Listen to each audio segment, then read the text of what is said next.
de finition, voilà. Oui, ça, et puis je pense que là où on essaye de travailler l'équipe au mental, dire que même un tir dévissé ou quand tu veux centrer, ça va dans une frappe plus qu'un imparable. C'est pas l'idéal pour commencer. Et que c'est très vite dans le match. Donc là, on a senti quand même que pendant 10 minutes, ça fait mal et ça trotte dans les têtes. Et puis après, j'ai aimé la réaction. Tout n'est pas parfait, mais il ne faut pas s'attendre à une équipe comme la nôtre aujourd'hui que tout soit parfait. Mais en tout cas, il y a eu réaction, volonté, par moments de qualité. Je pense qu'on aurait sans doute dû, après c'est très loin, j'ai l'impression qu'il y a un ballon qui rentre au fond.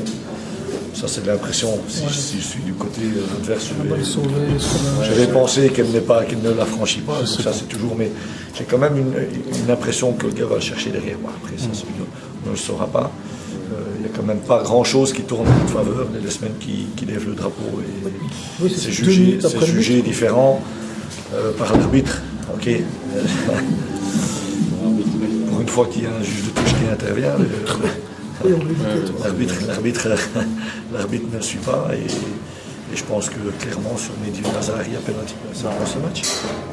Je pose la question à Mehdi et puis effectivement il y a effectivement pénalty. Moi à 70 mètres j'ai l'impression d'un pénalty et puis il a éliminé l'adversaire. Je ne vois pas pourquoi il tomberait là. Enfin, il va frapper et l'arbitre a mis sur la fin. Le pire c'est qu'il lui met une simulation. Autant sur le deuxième, le joueur prend le ballon et puis après il prend le joueur. Donc là je pense oui effectivement, là tu dois donner le carton. C'est la preuve qu'il n'est pas cohérent avec lui-même. Mais ok, c'est je dirais que presque dans l'ensemble du match, même si en fin de match c'est débridé et qu'après le deuxième on sent que dans les têtes c'est très très compliqué.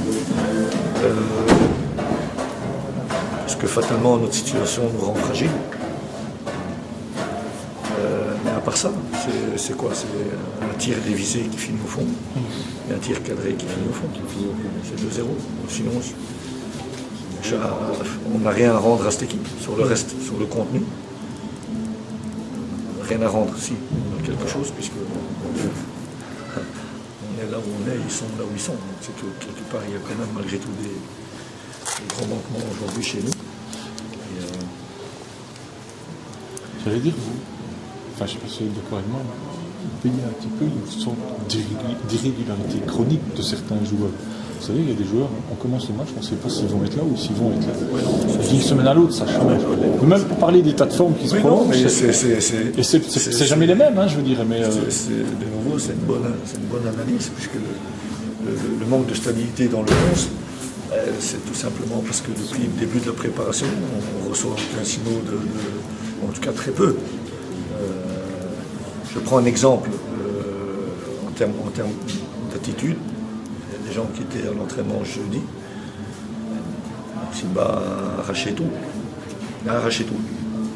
Ici, il a arraché le gazon, c'est un peu vrai. Ici, on se demande ce qu'il a arraché. Alors donc tu as un bon sentiment sur le jeudi, et tu te dis, il a de la taille, on sait qu'il en a en face, ça peut bousculer si on en a besoin. Puis bon, finalement, la chose la plus simple devient compliquée, puisqu'on lui dit ne joue pas sur le flanc, laisse-le ouvert pour l'arrière d'aile et toi joue intérieur, sur le but, parce qu'il a de la taille, mais il a été partout sauf là. Mais bon, après voilà, c'est effectivement, il n'y a pas de. Il y a très peu de signaux, je dirais, de régularité et de vouloir s'imposer, de dire voilà, je dois pas arrêter de chercher, c'est moi quoi.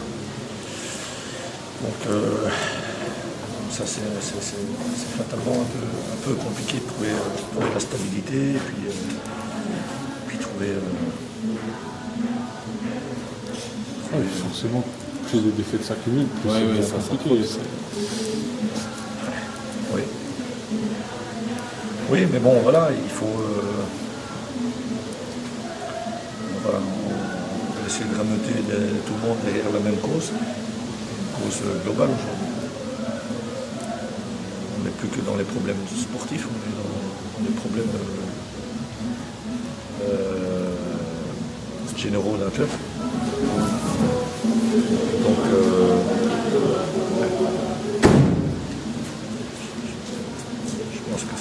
je pense qu'il est important aujourd'hui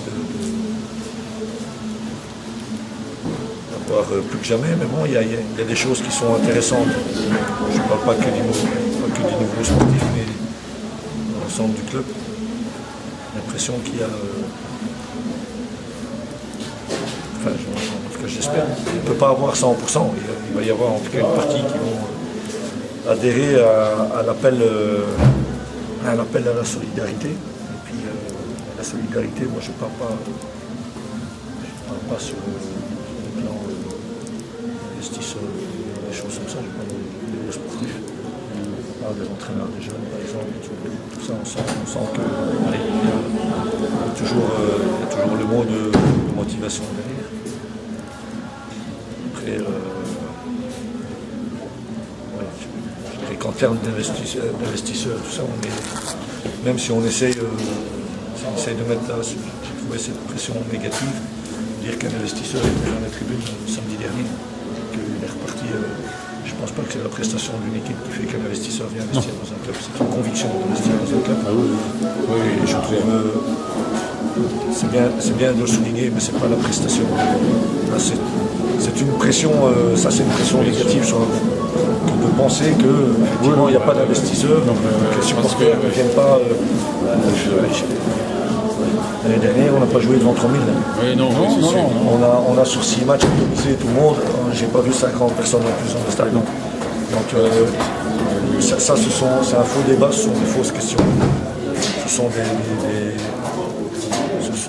c'est pas fondé et je veux absolument qu'on enlève cette pression de l'équipe. Simplement, je pense que là-dedans, chacun doit prendre ses responsabilités, joueurs, staff.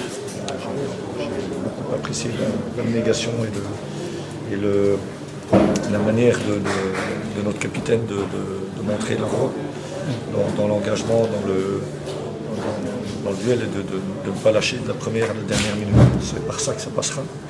Et certainement pas par des commentaires ou des débats qui tirent le truc vers le bas. Donc ça, ça fait des années qu'on se bat contre certaines choses. Et ça continuera. Tout le monde se bat contre le manque de public ou le manque d'investisseurs. En ce sens, l'attitude du collectif, c'est aussi... Bien sûr, oui, absolument. Mais c'est un bon signe. Je préfère en avoir un peu moins qui les tire vers le bas. Oui. Je peux vous en donner 3. Oui, il y en a peut-être encore 3 Qui sont tout près de nous. On les entend. Mais ça fait partie, on peut pas. Il faut accepter ça. Quand on se lève en football, il faut accepter ça.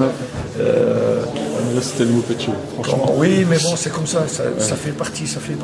Il faut accepter. Je ne me fais pas d'illusions. Je dois prendre cher et puis voilà, c'est comme ça. C'est la vie. Et après, sur 24. Et après, voilà, celui qui. Voilà, il y a des gens qui doutent de rien et qui pensent que sur 24, ils sont intouchables. Moi, je me sens touchable même avec le maximum de points, parce que c'est un métier qui est comme ça, qui est instable. C'est un paradoxe dans mon cas, parce que c'est la 7e saison. C'est comme ça. Voilà, c'est tout. Mais je ne fuis pas mes responsabilités, mais je demande à l'ensemble du club aussi, pas les fuir. Ça, c'est évidemment très important. Ok, merci.